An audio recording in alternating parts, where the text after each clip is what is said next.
Ladies and gentlemen, this is TVP World. You're watching another edition of Break the Fake, where we debunk fake news and combat false narratives. I'm your host, Ben Lee, and let's get rolling. Now let us focus on the main topic of the last few days, namely the great prisoner exchange that was touched as a diplomatic success. Individuals like murderer Krasnikov swapped for the victims of the Russian Empire. The Kremlin snatched some of their top guys, including war criminals and killers, by returning hostages detained on false accusations. So we've got a list of characters in Russia's prison awaiting exchange. There's Ivan Sefronov, the journalist who Russia accused of spying and sentenced to a chilling 22 years for treason. We got Alexei Gornyanov, who dared to criticize the military and got himself a cozy 7-year stay in a penal colony. And don't forget the former tech director of the Navalny live channel, snagging 8 years for extremism. Now, none of these prisoners made the final cut for the swap. Instead, Russia handpicked Yashin, who, plot twist, had vocally opposed the exchange, calling his swap an illegal expulsion. And with no more big fish on the Western side to trade, investigative journalists such as Christoph Gorzev must rely on another season of swaps. Those like Gorzev must remain as part of Russia's endless reservoir of political chess pieces and hostages in Russia's game of hostage diplomacy. By the way, imagine being Ilya Yashin for a second, a guy so undesirable in his own country that they try to trade him away, even when he insists on staying. Now here's Yashin, who's basically said thanks but no thanks to leaving Mother Russia, even under the threat of imprisonment. He's like a reverse James Bond, preferring a Moscow prison to a Western paradise. He's publicly begged not to be traded, turned every court appearance into a protest stage, and refused to ask Putin for a pardon, calling him a war criminal and a tyrant. Заявление. Конституция России запрещает высылку из России граждан РФ без их согласия. Являясь гражданином РФ, настоящим заявляю, что я не даю согласия на высылку за пределы России. Настаиваю на своем законном праве оставаться на территории страны, в которой я родился. Прошу довести содержание данного заявления до сведения должностных лиц, принимающих решения о моей дальнейшей судьбе. But here's where it gets even more bizarre. Just before the swap, Yashin finds himself suddenly relocated to Lefrodville prison, realizing that he's about to be part of a deal that he never signed up for. He dashes off a quick "I do not consent to this deportation" letter to the prison chief, essentially grounding himself. While Yashin fights to stay in the country that's trying its hardest to get rid of him, the rest of the world watches this illegal and literal abduction drama unfold. The bottom line for Russia? It is worth having full prisons, as it makes it easy to send murderers to the West, as long as the West touts exchanging high-profile Russian war criminals for innocent political prisoners or guys who don't even want to be traded as diplomatic success. Those murderers will return to the empire with the glory of heroes. Let's talk about the latest out of Russia state television, where it's just another normal day in a funhouse of falsehoods.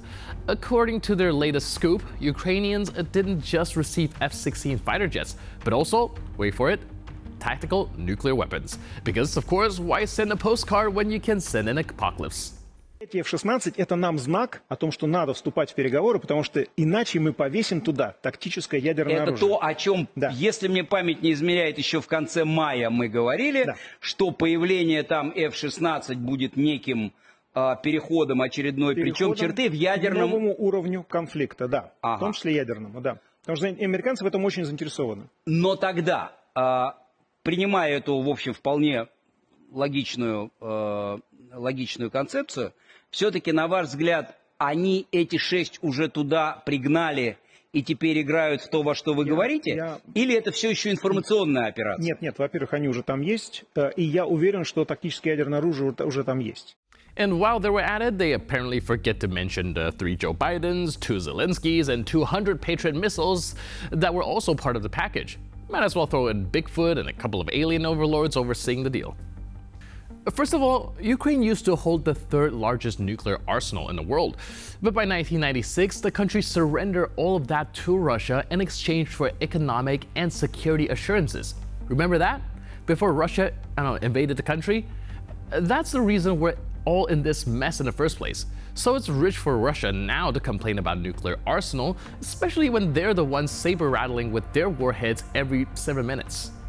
Now, turning back to these propagandists, did you notice how Russian propaganda operates? It's always just some random guy in their studio saying, "I just know that Ukraine received nuclear weapons," and then boom, the Russian citizens are supposed to believe it. What about facts, arguments, anything besides "trust me, bro"?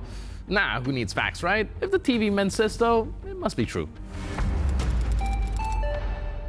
Now let's dive into the shimmering sea of Russian state media, where Margarita Shimonyan, a beacon of integrity, is glorifying Russian spies who apparently sacrifices their identities to live undercover abroad.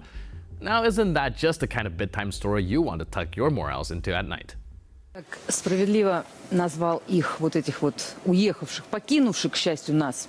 Телеграм-канал «Люди и звери», очень хороший, кстати, как и Хурма, о которой ты говорил. Он их назвал недиссиденты. Вот были такие диссиденты, а это недиссиденты, в том смысле, что они не досидели. И в этом смысле название самого этого телеграм-канала очень показательно, потому что к нам вернулись люди, настоящие люди, для которых верность присяге, словосочетание, которое упомянул президент, встречая их, это не пустой звук и не какое-то просто пафосное сочетание букв. Верность присяге, верность своей родине. И, конечно, когда смотришь эти кадры, как наш президент их встречает в аэропорту, как он говорит «буэнос ночес» с этим деткам, которые только в самолете узнали о том, что они русские. Вы представляете, какой подвиг совершают такие семьи?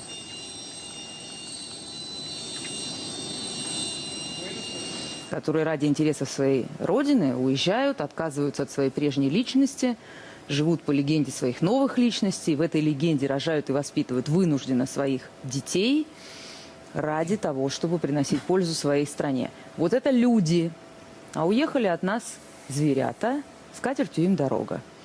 Simonyan seemed to think these spies are pretty much superheroes because nothing screams heroism quite like skulking around foreign countries, bumping off dissidents. I mean, who needs comic book villains when you've got real-life spy drama like these? And let's talk about the families of these spies living out their lives as a cover story, having kids all in the name of Mother Russia. Imagine the parenting tips they must swap. How to teach your toddler espionage before kindergarten, or balancing your double life with diaper duty. It's not just a job, folks, it's a multi-generational commitment to being really, really covert. So in the world of Russian propaganda, every spy is just a misunderstood hero, and every critic is just a storyline waiting to be terminated. Let's talk about a recent gem from the death of the Kremlin. Vladimir Putin, in a high-stakes meeting with the chairperson of the State Duma, Vyacheslav Volodin, and the chairperson of the Federation Council, Valentina Matvienko, decided to lay out his priorities for Russia's future. Because, you know, after all these years, it's probably a good time to start having some.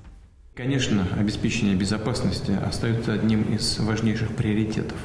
Это стабильное функционирование вооруженных сил, их развитие, обеспечение их современными видами техники, вооружений, боеприпасами, поддержка наших ребят, которые на линии фронта, на линии боевого соприкосновения рискуют своей жизнью и здоровьем для защиты интересов нашего государства. И, конечно, членов их семей. Вот это все будет приоритетом для будущей работы. Imagine this, Putin sitting in a room that likely doubles as a Cold War museum, seriously discussing future priorities. And you just know the list has got to be dazzling. More global stability maybe? Economic reforms? No, wait, it's probably just more ways to mismanage every possible thing while blaming it on Western conspiracies. You can almost hear the brainstorming session now. How can we make this year's election interference even more subtle? Any volunteers to be the next Bond villain? What about innovating new excuses for why everyone is so unhappy? Stay tuned, because if the Kremlin's past priorities are anything to go by, we're in for some real innovative dystopia. And with that, we conclude this edition of Break the Fake, but for more news, update, and commentary, please stay tuned to TVP World.